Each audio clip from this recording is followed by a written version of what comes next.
6월 24일 수요일 정례 브리핑을 시작하겠습니다.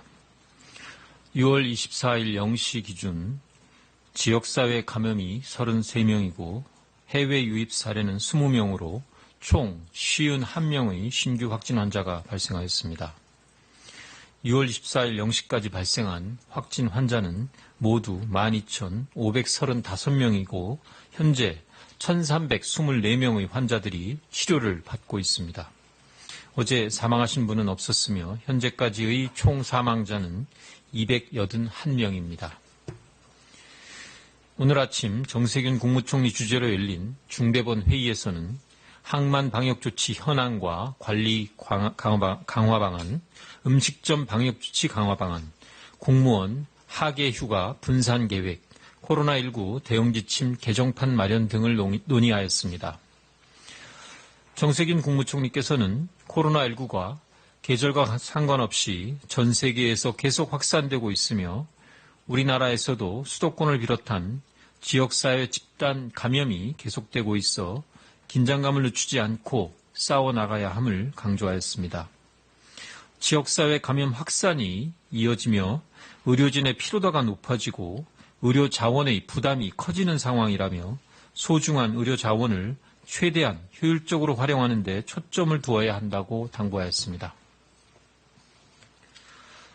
최근 지역사회의 연쇄적인 집단 감염이 이어지고 수도권을 벗어나 충청 등 다른 지역으로 코로나19 감염이 확산되는 경향이 계속되고 있습니다. 해외 유입 사례도 꾸준히 증가하고 있지만 검역과 격리 단계에서 확인되어 지역사회 노출이 발생하지 않았으므로 확산 가능성은 높지 않을 것으로 판단됩니다. 급격한 유행으로의 확산은 막아내고 있으나 추적 속도가 확산 추세를 충분히 따라잡지 못해 지속적으로 감염이 확산되는 상황이 계속되고 있습니다. 정부는 그동안 감염 확산 속도를 늦추고 추적 속도를 높이기 위한 노력을 기울이고 있습니다.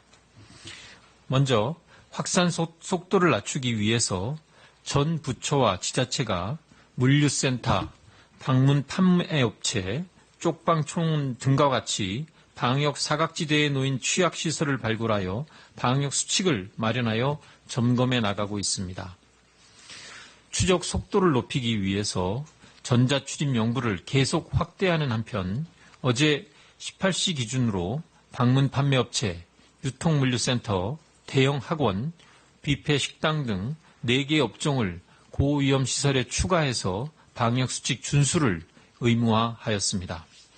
QR코드 발급 기관도 확대해서 사용 편의성도 개선해 나갈 예정입니다.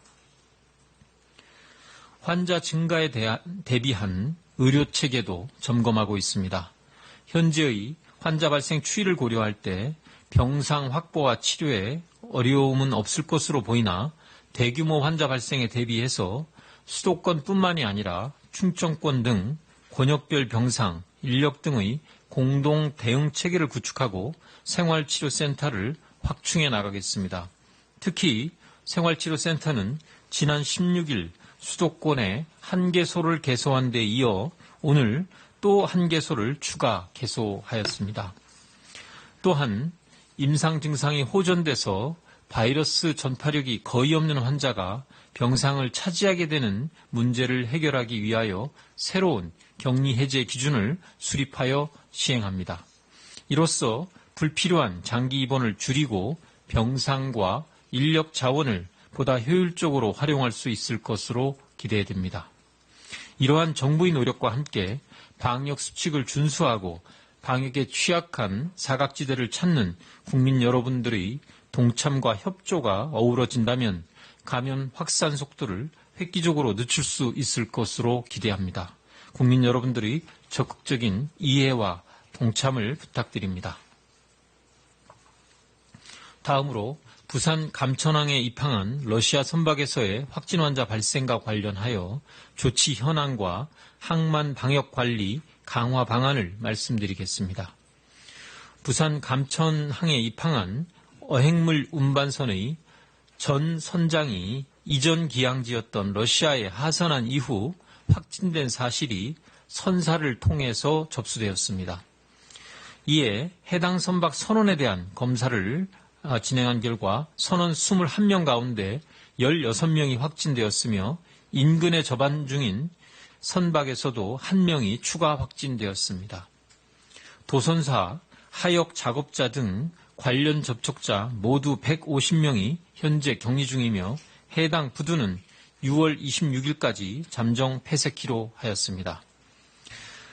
러시아와 같이 검역관리 지역이 아닌 지역에서 입항하는 선박의 경우에 전자검역을 실시하고 유증상자 발생 등 특이 상황이 있는 경우에만 승선 검역을 시행하여 이러한 한계가 있습니다.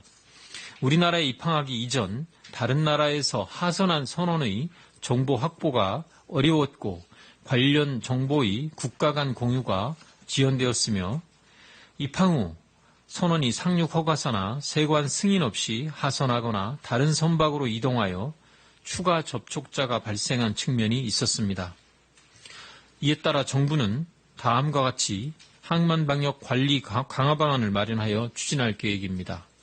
우선 부산항에 입항하는 러시아 선박에 대해서는 오늘부터 모두 승선 검역을 실시하겠습니다. 또한 선사가 입항일 이전 14일 이내에 하선한 선원에 대하여 검역 당국에 신고토록 하고 유증상자를 신고하지 않은 선박에 대해서는 입항 제한과 함께 과태료를 부과토록 하겠습니다. 특히 확진자 발생으로 사회적 비용이 발생하는 경우 선사에 대해서 구상권 청구도 적극 검토하겠습니다. 항만 내의 하역 과정에서 선원과 하역 근로자의 선박 간 이동과 접촉이 이루어지지 않도록 현장에서의 지도 단속을 강화하겠습니다. 야외 작업, 밀폐 공간, 어창 등 하역 현장별로 생활 방역 수칙을 세분화하고 거리두기나 마스크 착용이 어려운 현장에서는 선원과의 접촉을 최소화할 수 있는 가이드라인을 마련하여 방역 수칙의 실효성을 높이도록 하겠습니다. 음식점 방역조치 강화 방안에 대하여 말씀드리겠습니다.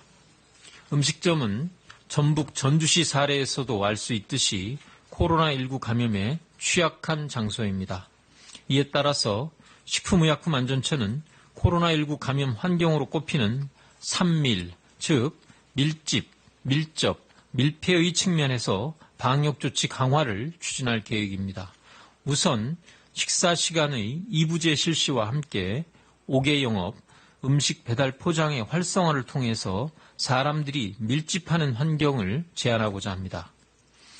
영업자와 이용자 모두 음식점 내에서 식사 시간 이외에는 마스크를 착용하도록 권고하고 테이블 간 칸막이 설치나 1인 테이블의 설치 확대를 유도해서 음식점에서의 밀접한 접촉 발생을 최소화하겠습니다. 아울러 주기적인 환기와 소독, 입장 전 손 씻기 또는 손 소독제 사용을 권고해서 밀폐된 환경을 개선토록 하겠습니다. 이러한 음식점의 방역 조치가 꾸준히 이행될 수 있도록 식품 취급자의 마스크 착용, 영업장 내 손 씻는 시설의 설치나 손 소독제 비치, 발열자에 대한 업무 배제, 집합금지 명령 위반 시에 영업 정지 등을 포함한 식품위생법령 개정을 추진토록 하겠습니다. 또한 농림축산식품부, 지방자치단체와 함께 방역수칙을 잘 준수하는 음식점을 안심식당으로 지정해서 생활방역 식사 문화가 확산될 수 있도록 하겠습니다. 다음으로 공무원 하계 휴가 분산 계획에 대하여 말씀드리겠습니다. 인사혁신처는 하계 휴가 중 코로나19 확산을 방지하기 위해서 성수기 등 특정 시기에 집중되지 않고 공직사회의 휴가를 분산하는 계획을 마련하였습니다.